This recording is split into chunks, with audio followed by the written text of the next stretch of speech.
The Titans, the children of Uranus.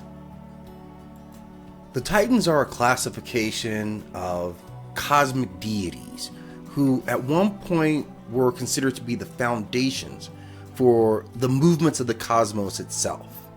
They come to us from some very old literature, the Hesiod, the Theogony, but countless other Greek tales.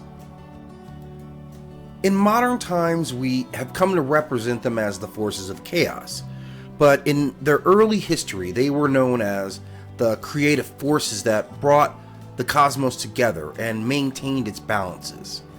This, of course, comes to us from ancient Greek mythology, which is a reflection of the peoples and civilizations of the ancient Mediterranean. The myth of the Titans tells us that they were a secondary race of gods. They were the 12 children of the primordial forces, Uranus, who was the sky, and his mother Gaia, who was the earth. And they produced 6 sons and 6 daughters. The Titans were the former gods, the generation of gods preceding the Titans, and they were overthrown as part of a Greek succession myth that tells us how Cronus defeated his father Uranus and took power and ruled the cosmos with the Titans as his subordinates.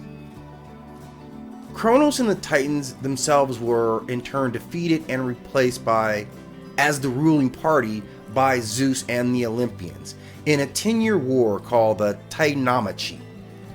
And as a result of this war of the gods, Cronus and the vanquished Titans were banished from the upper world and would be held guard in the realm known as Tartarus. But from their time, the Titans were prolific and produced many offspring. In their pairings, there was Oceanus and Tethys, Coeus and Phoebe, Hyperion and Theia, Cronus and Rhea, and the other Titan males married outside of the immediate family. Iapetus married his niece Clynene, who was a daughter of Oceanus and Tethys, while Crius married his half-sister Eurybia, who was the daughter of Gaius and Pontus. And the 2 remaining Titan sisters, Themis and Mnemosyne, became the daughters of Zeus, the wives of Zeus. From Oceanus and Tethys came the 3,000 river gods and 3,000 oceanic nymphs. From Coeus and Phoebe comes Leto, who would be another wife of Zeus, and Astrea, who would go on to produce kings of her own. From Crius and Eurybia would come Astreus, Pallas, and Perseus. And from Hyperion and Theia, there would come the celestial personifications. Helios, who was the sun, Selene, who was the moon, and Eos, who represented the dawn. Iapetus and Clymene would produce, among others, Atlas, Prometheus, and Epimetheus.